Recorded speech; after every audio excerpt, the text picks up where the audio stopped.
Au talent, Ikanga Lombo a quand même existé. Grâce au talent, il a initié quelques actions. On va prendre la première vidéo. Il commence l'action, sauf que chaque fois, Vita Club attaquait un sous-nombre. Regardez par exemple là. Il veut faire les derniers gestes, mais dans la sphère de réparation, le premier joueur de Vita Club se pointe, il n'a même pas encore accédé dans la sphère de réparation.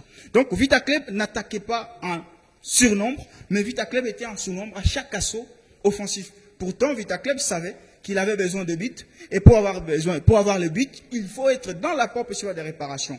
Et ça va finir justement pour ne rien donner, alors qu'il y avait un bon effort personnel de Jonathan Ikanga Lombo qui n'a pas été suivi justement par d'autres joueurs de l'effectif. Donc il y avait des attaques un tout petit peu en sous-nombre du côté de l'AS Vita Club de Kinshasa. Ouais, sur cette action, ça démontre, vous le disiez tout à l'heure parfaitement, des joueurs en fait qui ne se connaissent pas.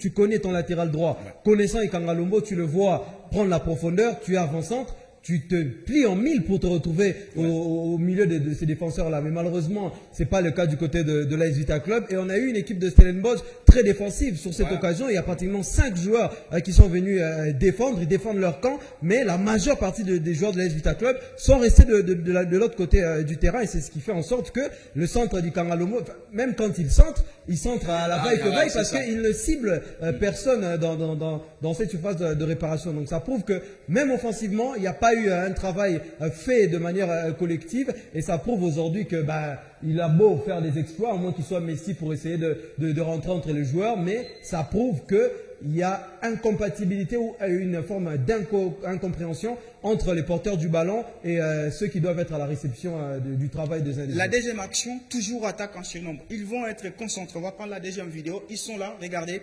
presque 5 joueurs de Vita Club sont concentrés juste pour entamer une action. C'est une bonne chose, d'accord. Mais le joueur va se décider de faire un centre. Dans la sphère de réparation, il va trouver 2 attaquants. Vous voyez les centres qui viennent? Des attaquants. Et tous, ils sont derrière les défenseurs. Tu ne peux pas avoir les ballons dans la sphère de réparation alors que tu es derrière un défenseur. Ça veut dire en ce moment-là, les centres vont encore passer à vide.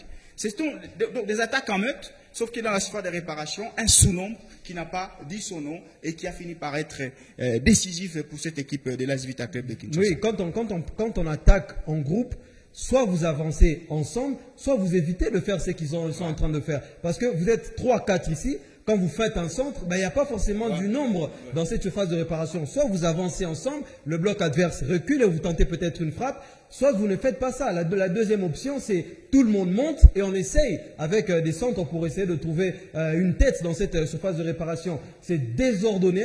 Ils ont fait le dimanche dernier le contraire de ce qui doit être fait dans ce genre de cas de figure. Vous voulez marquer, vous devez être à l'assaut, laissez le moins de monde au milieu de terrain et les médiateurs doivent suppléer les 3 attaquants. Mais malheureusement, les 3 attaquants, l'un est dans son couloir droit, les 2 autres sont complètement abandonnés. Je peux comprendre le deuxième avant-centre, je crois que c'est Ikanga Lombo. Oui. On peut le comprendre parce que lui, il est latéral, il essaie de rentrer. Mais l'avant-centre, il est un petit peu sacrifié, son mouvement n'est pas non plus exceptionnel et ça empêche à cette équipe de Vita Club, même si le centre est bon, de pouvoir avoir une occasion nette de but. On va finir par les buts de Stellenbosch. Ça sera justement la 3e vidéo avec les dégagements du gardien.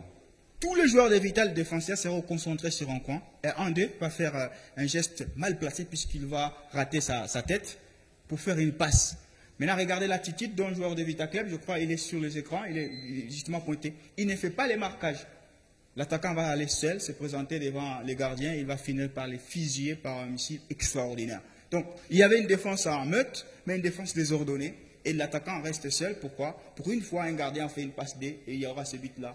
Il n'y avait pas coordination, il n'y avait pas collectivité dans cette équipe de Vita Club. Moi, je ne comprends pas comment, sur un long ballon, il y a pratiquement 3 joueurs qui essayent de dégager un seul ballon, alors qu'autour d'eux, il y a des joueurs. Il y a un joueur devant et un joueur derrière. Et le criminel dans cette histoire, c'est ce monsieur qui, d'ailleurs, il est complètement à la rue. Pourtant, il voit tout. Mieux que même celui qui a fait l'erreur technique. Parce que l'erreur de son coéquipier devrait être couverte par lui. Parce que lui, il a le joueur en face de lui, devant ses yeux. Je ne crois pas qu'il porte des lunettes comme moi, mais il n'a pas vu ce joueur-là démarrer devant lui et il essaie de le rattraper. Malheureusement, c'est trop tard. Ça prouve encore largement le manque d'organisation de cette équipe de l'AS Vita Club, ou peut-être peut-être le manque de préparation de ce match. C'est le genre de but qu'on peut encaisser en 3e, 4e division, mais pas en première en compétition africaine. C'est une honte. C'est une honte pour l'AS Vita Club de Kinshasa. C'est une honte de voir qu'un grand club du football congolais joue de cette manière-là. Et malheureusement pour Vita Club,